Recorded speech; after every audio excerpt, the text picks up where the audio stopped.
Namaste, Assalamu alaikum, Shalom.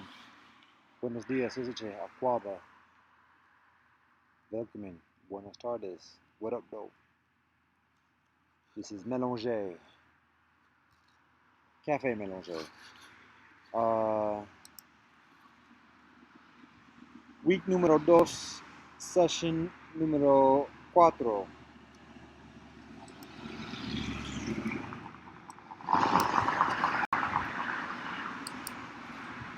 Week número 2, session número 4. Hey, Leo.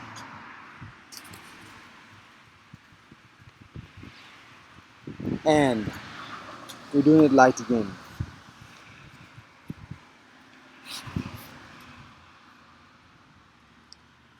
Sharing a reading from this joint. There it is.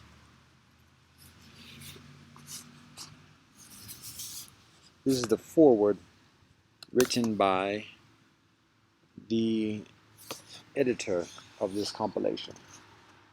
Her name is Chandra Prasad. So it's the foreword to the book.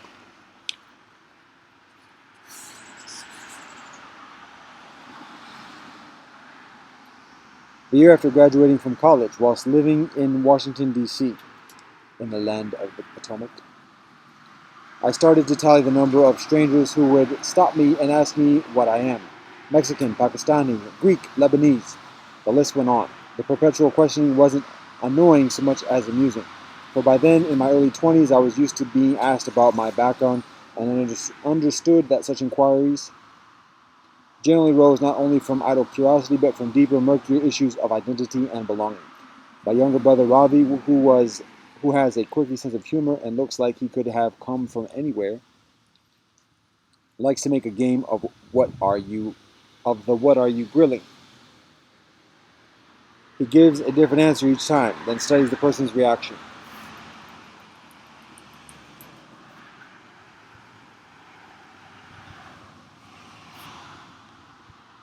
Often Ravi is met with the warmth of familiarity. Ah, so you are from the old country.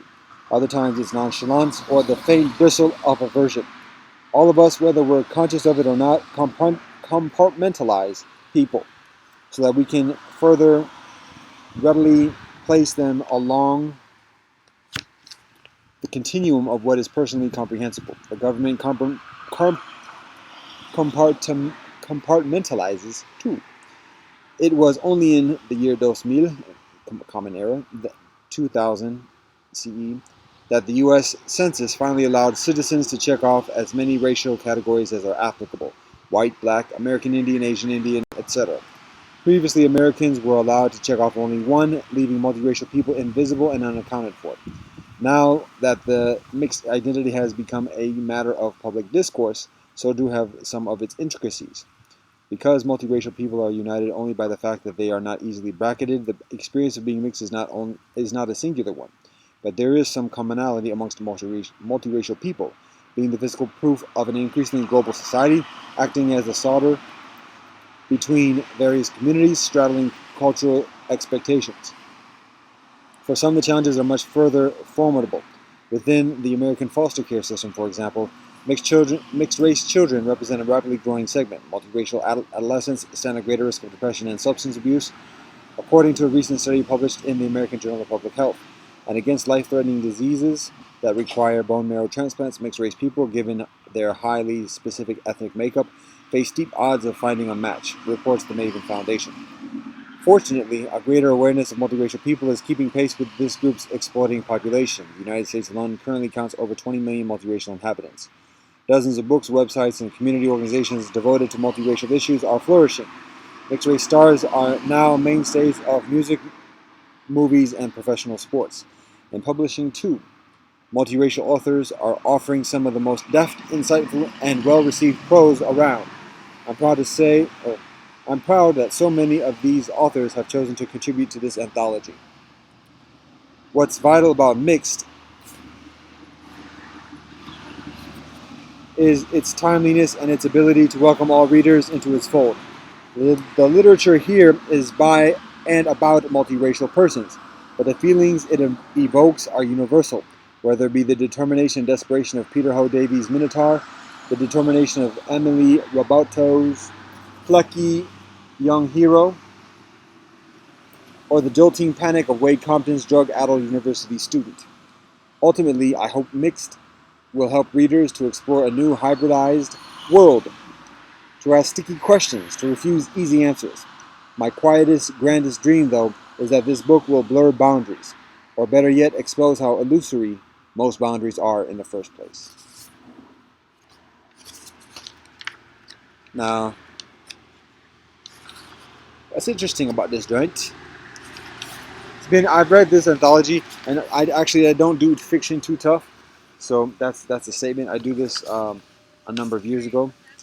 However, it's been a number of years since I read it, and the interesting thing I find about this is that is that there is a photograph of all the authors who are included within this anthology. For example, even the one who writes the introduction. However, there's not a photograph of the actual editor. Haha, how about that? So, anyways,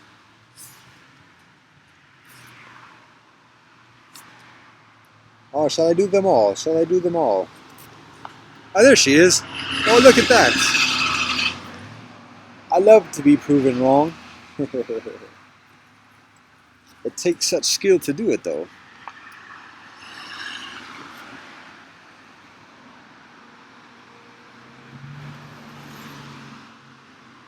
Everybody, you get in, you get in, you get in.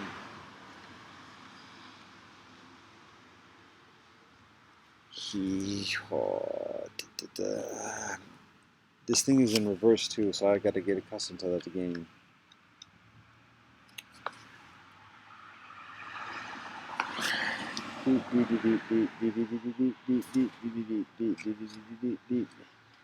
So that's all I got for today.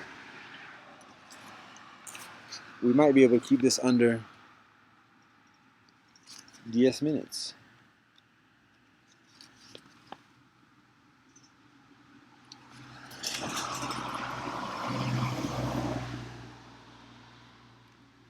Might could.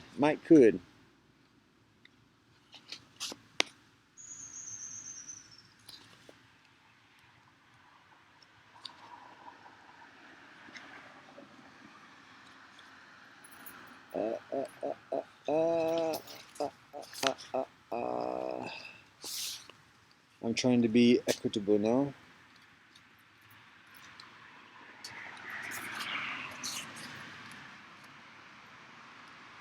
And remember,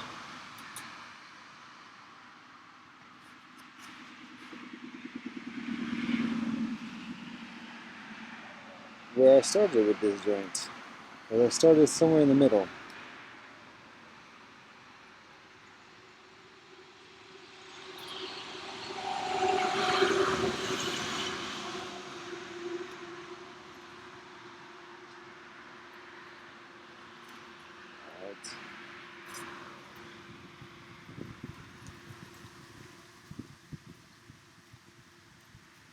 Hi, where's your walking partner? Oh, I'm going to meet her. Nice to see you again.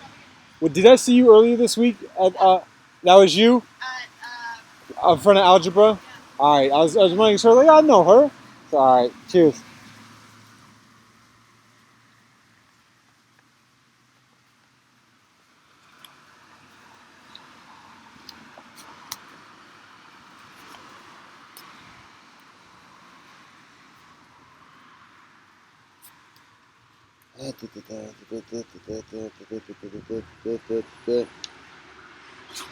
So, I think I showed her before.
I'll conclude with a funny story.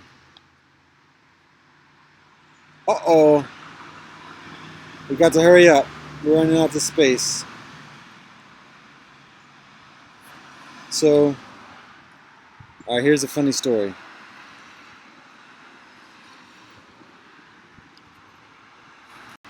I'll conclude it with the author again. So here we go. One of the authors here featured here, I ain't gonna search for his Matt Johnson. I remember seeing him at the Mixed Remixed Festival. I didn't see him directly. I saw him in a recording of it, and so the recording was of one of his book readings, reading of one of his books. And so he was reading the excerpt, and as he was reading the excerpt, he started to cry, very moved, because he was talking about being mixed and being alone. And he was reading in front of a room of people who can identify with that. So he was emotional about that, started to cry. Then he paused his reading and said, and if anybody tells anybody else that I cried here, he threatened to kill everybody. So guess what? I'm spilling the beans. There it is. Namaste. Assalamu alaikum. Shalom. Zaijen. Adios. Te chaku is a simple na asamovo. Kill it Fred. One love and peace.